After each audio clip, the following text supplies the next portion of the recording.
It has happened to us all. 1 second, you're aboard an upcoming game's hype train, excitedly pressing your face against its window and sneaking cheeky peeks at every last rumor and leak that you pass along the way. Next minute, the whole thing derails. News comes out of nowhere that the game you'd set your heart on has been unceremoniously canned. Even worse, video game purgatory, when a title is never officially cancelled, but you suddenly notice years have ticked by with no new information. The hype train, now nothing more than a ghost train.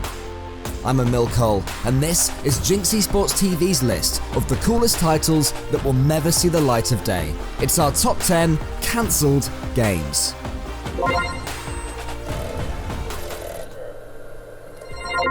We'll start weird, inside the experimental mind of Peter Molyneux and his company, Lionhead Studios. Molyneux's known for abstract titles with unique gameplay, and Xbox-exclusive BC seemed like another stroke of his genius. You controlled a tribe and endeavored to rank them up before your AI enemy did the same. Once advanced enough, you would of course wage bloody, stick and rock-based war with the other tribes, because that's just what humans do, man. Also, there were dinosaurs. And dodos. The AI was the unique selling point here. You'd eat stuff smaller than you and get eaten by stuff that's bigger than you, while every other creature that inhabited the land did the same thing. It was apparently super gory as well. Each dead T-Rex would result in swimming pools of blood. Eesh. We never did find out why BC was cancelled. Perhaps the ambition of the project was a little bit too much for publisher Microsoft Game Studios to handle. Or maybe, in the end, it was just seen as too weird, even for Peter Molyneux.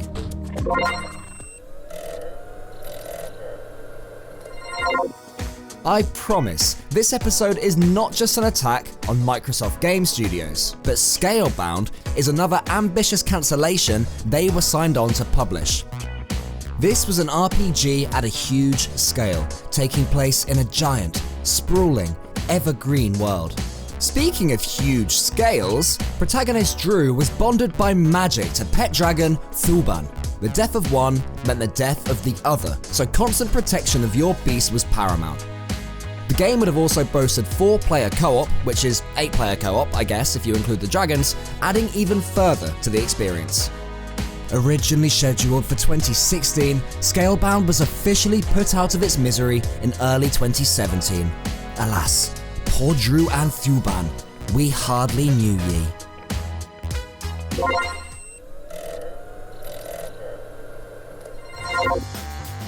Behold, more Peter Molyneux weirdness! Except this time, it's with his previous company Bullfrog, which video game historians will tell you was swallowed by EA and forced to churn out Harry Potter and Lord of the Rings games, while Dungeon Keeper 3 was still in development. Dungeon Keeper 3's trailer was included with DK2 and hinted at overground warfare for the first time in the series. Obviously, the game never came out, but unlike most of our list, there's actually some good news here. Following a successful Kickstarter, War for the Overworld was released by a third-party development team in 2016, so feel free to check that game out on Steam if you were looking forward to a Dungeon Keeper 3 game that we all thought was dead.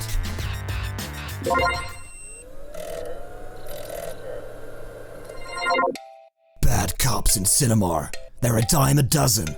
But godfather of them all, Dirty Harry, remains something else entirely. Excuse me. The 1971 classic spawned an entire genre, and Harry's wanton disregard of the law he was sworn to protect is perfect video game fodder. Rumoured to be a free roamer in Harry's native San Francisco, a key mechanic would have had players balancing their own psychopathic tendencies. Act too soft on the criminal scum you're after, and they'd lose respect and ignore your demands. But take it too far, and you'd have the chief of police himself to answer to. Budget issues hit the developer hard, and the game was scrapped before poor old Harry could load even a single 44 into his trusty old revolver.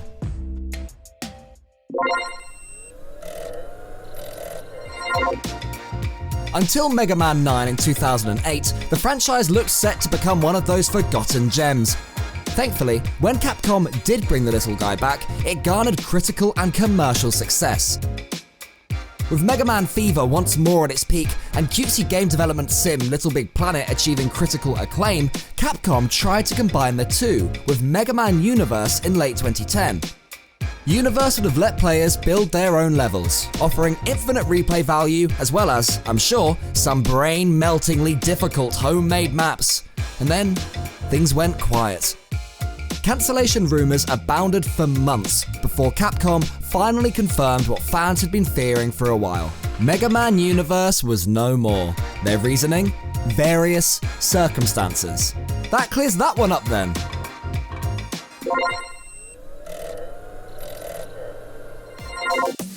The spooky, scary, Silent Hill series is a long and sprawling Konami IP. By my count, there's been 8 Silent Hill titles since they debuted in 1999. Point is, it's not a series known for its scarcity, so when a new title's announced, cancellations are usually unlikely. Especially when development legend Hideo Kojima of Metal Gear Solid fame is drafted in to lead development. Especially when the marketing train has already gone into overdrive and an interactive teaser trailer is publicly released onto the PS4 store, and especially when said interactive teaser trailer ends up winning awards. Kojima and his team allegedly fell out with Konami over MGS5, and that was that. The only silver lining here is that Silent Hill's dev team, minus Konami of course, are now at work on another title called Death Stranding, and it's getting loads of hype.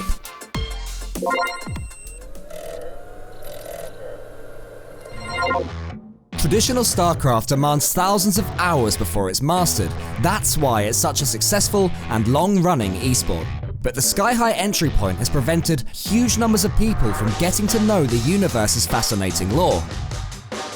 StarCraft Ghost, a third-person stealth-action spin-off, aimed to change that.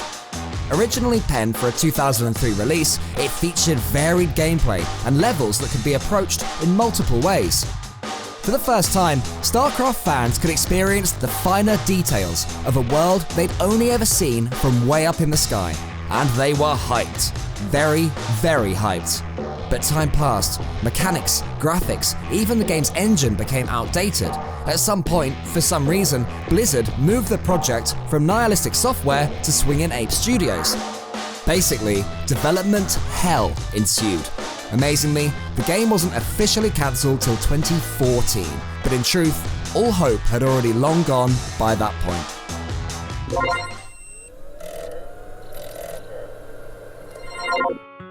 Take the seedy underbelly of the Star Wars universe, add a dash of Uncharted's funky action-adventureness, and you'll arrive somewhere near what Visceral Games' Project Ragtag claimed it could offer. Visceral were already in a tough spot when Ragtag debuted at E3 2016. Dead Space 3 had flopped where the other two were so successful, and EA had moved the team over to Battlefield Hardline. Rumour has it, they were never comfortable developing an FPS, so with this much politics at play, cancellations were surely in the air. Still, they worked internally on a Star Wars title that followed heavily in Uncharted and Tomb Raider's footsteps. A linear, all-action space heist romp, Project Ragtag was directed by Amy Hennig, who'd moved over from Naughty Dog after Uncharted 3. But tragically, despite plenty of E3 hype, EA saw fit not just to cancel Project Ragtag, but to dissolve Visceral Games altogether. Visceral Games, rest in peace.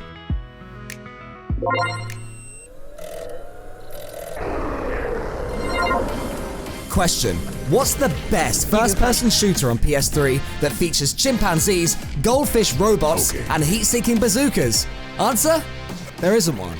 Because developer Free Radical focused their attention on forgotten Halo killer Haze, instead of just giving us Time Splitters 4 like everyone wanted. Sorry, this one's a bit personal. Time Splitters 4 had been officially teased, but Haze's hype levels forced Sony and Free Radical's hand, who poured more and more resources into the game.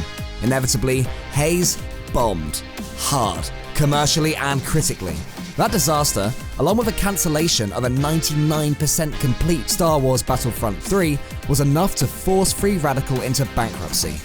It's a terrifying example of how one or two flops can cause irreparable damage to a smaller dev studio. A fast-paced, multiplayer arcade shooter with stupid power-ups and over-the-top weapons may have been just what the PS3 needed in its awkward early years, and it's a tragedy we never got to play it.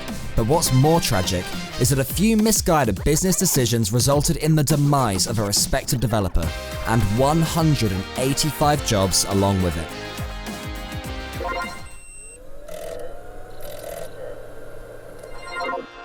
It seems third-party PS3 exclusives are sort of cursed. Number one on our list is Rockstar's Agent, announced with aplomb at E3 2009. A new property coming from Rockstar North.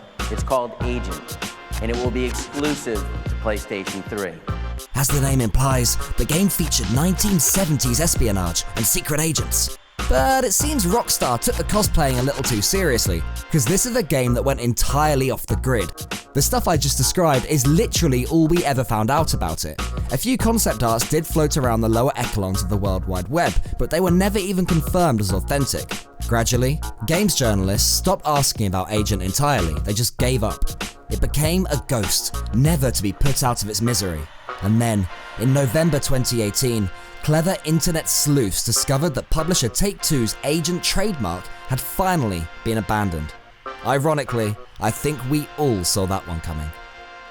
I'm Emil Cole, and this has been GINX Esports TV's somber journey down a potholed and abandoned memory lane. Bye!